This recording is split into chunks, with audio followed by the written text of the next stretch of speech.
మళ్ళీ గుండాగర్దీ చేయడానికో రౌడిజం చేయడానికో అలాంటి భావన మళ్ళీ ఉంది. మీకు తెలుసు కదా, రౌడిజానికి గుండాలకి గుండాగర్దీలకి బయటపడితే మన రాజకీయాల్లోకి వస్తాం. కేసులు పెడతాం, వస్తే 29లో మేము అంతు చూస్తామంటే మీరు రావాలి కదా. మీరు ఎలా వస్తారో మేము చూస్తాం. నాకు వారి మీద, వైసీపీ నాయకుల మీద ఈరోజు చెప్తున్నాను, మొదటి నుంచి చెప్తున్నాను, వ్యక్తిగతంగా నాకు ఎవరి మీద కక్ష ఉండదు. మనస్ఫూర్తిగా నా గుండెల మీద ఆత్మసాక్షిగా చెప్తా, నాకు ఎవరి మీద కోపం ఉండదు. కానీ మీరు సగటు మనిషిలో, ఈ దేశంలో ఉన్న సగటు మనిషికి, సగటు మధ్యతరగతి మనిషికి, సగటు రైతుకి, సగటు యువకుడికి, సగటు యువతకి మీరు కనుక భయభ్రాంతుల్ని క్రియేట్ చేస్తే దాన్ని ఎదుర్కొనే కదా ఇక్కడ దాకా వచ్చాం. మీకు 151 సీట్లు వచ్చినప్పుడు కదా, నేను 2 చోట్ల ఓడిపోయినప్పుడు కదా మేము ఎదుర్కొని బలంగా నిలబడింది. అంటే గుండెల్లో ఎంత దమ్ము ఉండాలి,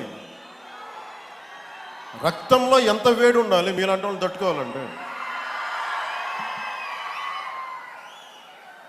నాకు తెలిసిన సినిమాల నుంచి వచ్చిన వాడిని, సినిమాలో డైలాగులు చెప్పను నేను. కుత్తుకలు కోసేస్తాం, మిడకాయలు కోసేస్తాం అంటే కోయడానికి మేమేమన్నా చొక్కా ఇప్పి చూపిస్తామా?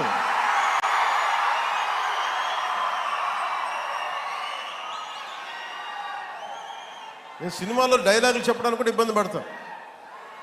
సింహం గడ్డం గీసుకుంది, మేము గడ్డం గీసుకోలేదు.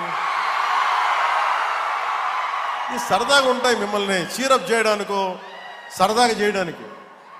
నిజంగా గడ్డం గీసుకుంటే ఎంత దరిద్రంగా ఉంటుంది చూడండి, ఆలోచించండి. స్నానం చేయకుండా, మట్టి కొట్టుకుంటా. అంటే ఇవన్నీ ఏంటంటే సినిమాల్లో చెప్పిన డైలాగులు. అవి ఎందుకు చెప్తున్నానంటే సందర్భానుసారంగా చెప్తున్నాను. ఖచ్చితంగా మీరు అద్భుతమైన పాలన చేసి కనుక ఉండుంటే మీరు 11 సీట్లకు వచ్చేవాళ్ళు కాదు. మీరు అంటే ఇది రెలవెంట్ కాబట్టి చెప్తున్నా. ఇది కక్ష తీర్చుకునే ప్రభుత్వం కాదు. ఇది తప్పులు చేస్తే శిక్షించే ప్రభుత్వం ఇది. అలాంటిది అంటే ఇది ఎందుకు చెప్తున్నానంటే మీకు వినండి, మళ్ళీ అరవండి. మీ ఉత్సాహాన్ని కాదండి, మీరు వినండి. అంటే మీరు అరుపులు అరుచుకుంటూ వెళ్ళిపోతున్నారు, వాళ్ళేమో బెదిరిస్తూ ఉన్నారు, కోస్తామంటున్నారు. మళ్ళీ మీ ఎర్ర జెండా శక్తి తెలియదు వాళ్ళకి. మీ గుండెల్లో ఉన్న ఆ వేడి రక్తం గురించి తెలియదు వాళ్ళకి. అంటే కడుపు కాలి ఉన్నవాడికి కష్టపడి పనిచేద్దాం అనుకున్నా మళ్ళీ తిరిగి కోపం తెప్పించుకోండి. పని చేసుకుని తల ఉంచుకొని పని చేసుకుంటూ వెళ్ళిపోతున్నాం. నిజంగా 11 సీట్లు ఇచ్చిన ఆ పార్టీగా నేను గౌరవిస్తున్నాను. ఈ ప్రభుత్వం గౌరవ ముఖ్యమంత్రి శ్రీ నారా చంద్రబాబు నాయుడు గారి నాయకత్వంలో ఉన్న ఎన్డీఏ కూటమి నడుపుతున్న ఈ ప్రభుత్వంలో తప్పులుంటే ఖచ్చితంగా చెప్పండి. ఖచ్చితంగా చెప్తే మేము సరిదిద్దుకుంటాం, లేదా వివరణిస్తాం. అంతేగాని మేము కుత్తుకులు కోసేస్తాం, రంపాలు తెస్తాం, రంపాలు పెట్టి కుత్తుకులు కోస్తామంటే మీకు తెలుసు కదా, అలాంటి వాటికి తాటాకి చప్పుళ్ళకి మేము భయపడం. సో జల్ జీవన్ మిషన్కి 2019 నుంచి 2024కి నరేంద్ర మోదీ గారి ఆధ్వర్యంలో నాయకత్వంలో ఉన్న కేంద్ర ప్రభుత్వం మన రాష్ట్రానికి 26,000 కోట్ల రూపాయలు శాంక్షన్ చేసింది, మనకి ఖర్చు పెట్టమని. మీరు ఊహించండి ఎంత ఖర్చు పెట్టారో వీళ్ళు. 26,000 కోట్లు మొత్తం ఇస్తామంటే దానికి మ్యాచింగ్ గ్రాంట్ ఇవ్వకపోవడం వల్ల 4,000 కోట్ల రూపాయలు ఖర్చు చేయగలిగింది. ఆ 4,000 కోట్ల రూపాయలు పోని కనీసం కొన్ని ఊళ్ళకి దాహం తీర్చారా అంటే అది కూడా తీయలే. ఆ 4,000 కోట్లకి పైపులు వేసుకున్నారు అంతే. పైపులు వేసారు. ఇప్పుడు పైపులు వేస్తే వాటర్ సోర్స్ చూపించాలి కదా. ఎక్కడి నుంచి నీళ్లు పట్టుకొస్తున్నావు, చెరువు నుంచా, కుంట నుంచా, ఎక్కడి నుంచి పట్టుకొస్తున్నావు అంటే అవి కూడా చేయలేరు. పైపులు వేసి కూర్చోబెట్టారు. ఎప్పుడు మనకి ఉపరితలం నుంచి మన సర్ఫేస్ వాటర్ ఎప్పుడు వస్తుందని. దీనివల్ల ఆ 4,000 కోట్లు కూడా చాలా వరకు వృధా అయిపోయింది. ఈ రోజున జేజేఎం మెషిన్ ఆగిపోతుంది. ఈరోజు మనం కూటమి ప్రభుత్వం ఎందుకు ఇంత బలంగా ఉన్నామంటే మీరు మా మీద పెట్టిన నమ్మకానికి అన్నదమ్ములు, ఆడపడుచులు, యువత, పెద్దలు, పిన్నలు, రైతాంగం, మధ్యతరగతి అందరూ నమ్మి ఓటేస్తే జల్ జీవన్ మిషన్ పథకాన్ని మేము ఆపేస్తున్నాం అని కేంద్ర ప్రభుత్వం చెప్పారు. మాకు కంటిన్యూ చేయాలని లేదు మాకు. ఎందుకంటే నీళ్ళు ఇవ్వడం అనేది స్టేట్ సబ్జెక్ట్. ఇది ఇన్ని రాష్ట్రాల మీద మాకు భారం అయిపోతుంది, మేము ఇవ్వలేమంటే ముందు నేను వెళ్ళి విఆర్ పాటిల్ గారిని కలిసి, జలశక్తి మినిస్టర్, కేంద్ర మంత్రివర్యులు వారిని కలిసి వివరించాను. సార్, గత ప్రభుత్వంలో 26,000 కోట్లు మీరు ఇస్తే మేము 4,000 కోట్ల గత ప్రభుత్వం ఖర్చు పెట్టింది. అది కూడా ఇంత అవకతవకలుగా. ఈ రోజున కనుక మీరు ఇవ్వకపోతే మాకున్న సమస్యలు విని మన ప్రకాశం జిల్లా వెలుగొండ ప్రాజెక్ట్ దగ్గర నుంచి మన పల్నాడు, అలాగే మనకి అనంతపురం, శ్రీకాకుళం ఎక్కడైతే ఉన్నాయో అన్ని దాదాపు మేజర్గా ఇవి, మిగతా అన్నిటికీ అన్ని ఎక్కడైతే నీటి ఎద్దడి ఎక్కువ ఉందో వీటన్నిటికీ దాదాపు ఒక 83,000 కోట్లు, 84,000 కోట్లు అవసరం అవుద్ది. 26,000 కోట్లు కూడా సరిపోదనంటే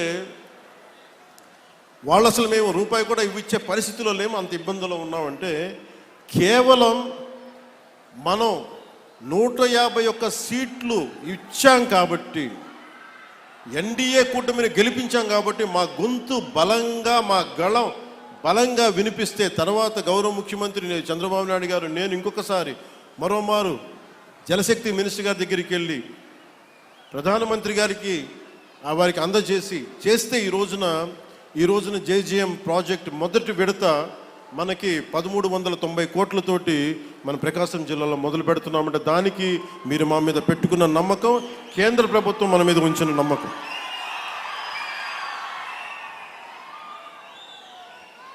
ఇక్కడ దీనివల్ల నేను ఒక 4 దశాబ్దాల పైనే కనిగిరిలో పెరిగినాడు. 4 దశాబ్దాల క్రితం మొట్టమొదటిసారి స్వాతంత్రం వచ్చాక మన ప్రకాశం జిల్లాలో చేపడుతున్న అతిపెద్ద తాగునీటి సరఫరా పథకం ఈరోజు మనం జల్ జీవన్ మిషన్ ద్వారా చేపడుతున్నాం.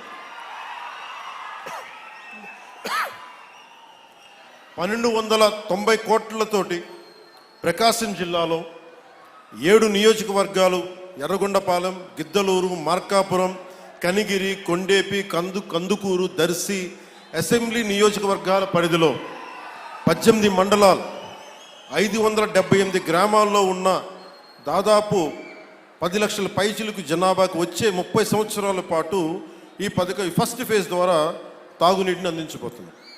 దీనికోసం ఒక water treatment plant, 19 సంపులు, 31 over head balancing రిజర్వాయర్లు, 334 ఓవర్ హెడ్ ట్యాంకులు, 5,000 కిలోమీటర్ల మేరకు పైప్ లైన్లు వేసి శ్రీ పూలసుబ్బయ్య వెలిగొండ ప్రాజెక్ట్ నుండి ప్రజలకి, మన ప్రకాశం జిల్లా ప్రజానికానికి నీరు అందజేయబోతున్నాం. గత పాలకులు మీకు చెప్పాను, ప్రజలకు మంచి నీరు అందించే కార్యక్రమాలని పూర్తిగా పైకెక్కించారు. అంటే లాస్ట్లో ఇంకా ఓడిపోతున్నామని తెలుసుకునే దశలో అప్పుడు ఒక శిలాఫలకం వేశారు మన ప్రకాశం జిల్లాకు సంబంధించి. నిజంగా వాళ్ళకి త్రికరణ శుద్ధి ఉండుంటే వాళ్ళు ఎప్పుడు చేస్తుండాలి? వచ్చిన మొదటి సంవత్సరంలో చేస్తుండాలి. ఈరోజు వాళ్ళు లక్షల కోట్ల అప్పులు పెడితే అన్ని తట్టుకొని, ముఖ్యంగా మనం ఉండటం వల్ల ఆంధ్రప్రదేశ్ 21 ఎంపీలను గెలిపించడం వల్ల కేంద్ర ప్రభుత్వానికి అది ఒక బలం, ఆక్సిజన్ అయిపోయింది. దానివల్ల మనకి ఈరోజు డబ్బులు వస్తూ ఉన్నాయి. దానికి కారణం మీరు మమ్మల్ని నమ్మి, నారా చంద్రబాబు నాయుడు గారి నాయకత్వంలో నమ్మిన కూటమిని గెలిపించినందుకు దానికి నిదర్శనం ఈ రోజున మన ప్రాజెక్ట్ స్టార్ట్ అవటం.